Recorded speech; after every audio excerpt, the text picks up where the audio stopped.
there's Fergus standing there, his hammer handle bound up to him. And Fergus said, Angus, you gotta come. I did hurt my hammer hand. We got chain that needs to be made by the morrow. You gotta help me.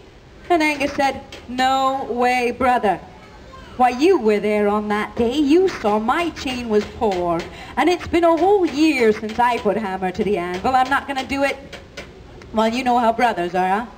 Much talk went back and forth. Fergus cajoled Angus into coming with him.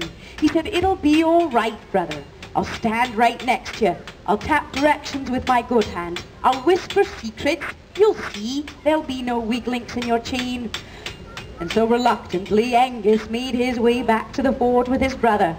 Angus took his place on one side of the anvil, Fergus next to him on the other side of the anvil. And this time, Angus tried to work like Fergus, taking extra heats if need be to make sure every link would go together just right. And Fergus was true to his brother, standing right next to him, tapping directions, whispering secrets. And the night just flew by. And come the morrow, Father's shadow darkened the great wide open doors of the blacksmith shop, and he took a look at this big old heaping pile of chain on the ground, and he said, lads, all this chain in one night. And Fergus said, aye, Father, all this chain in one night. And Father said, and is it sure? Is it true? No weak links in that chain? And Fergus said, aye, Father, not a weak link in that chain. And Angus, he didn't say anything. He wasn't quite as sure as his brother was. And then Father said something that if Aaron Miller ever got Angus's heart palpitating, this did twice so. He said, well, lads, I got no way to test this chain. The wagons, they're hired, they're down at the mill already. And so together, they loaded all that chain into a wheelbarrow and started marching their way all the way down to the mill.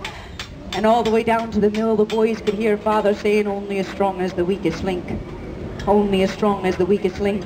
And inside Angus's head he's saying, only as strong as the weakest link. Please, God, don't let there be any weak links in my chain.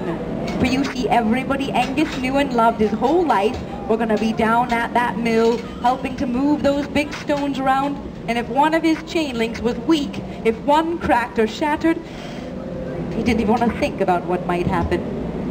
And then they got down to the mill, and now Angus is in for a bigger shock.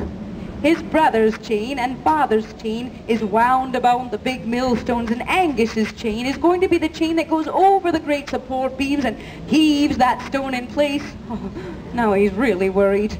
Father took his place across the barn with the old ones, and they could see Father's mouth still saying only as strong as the weakest link. And inside Angus's head he's praying.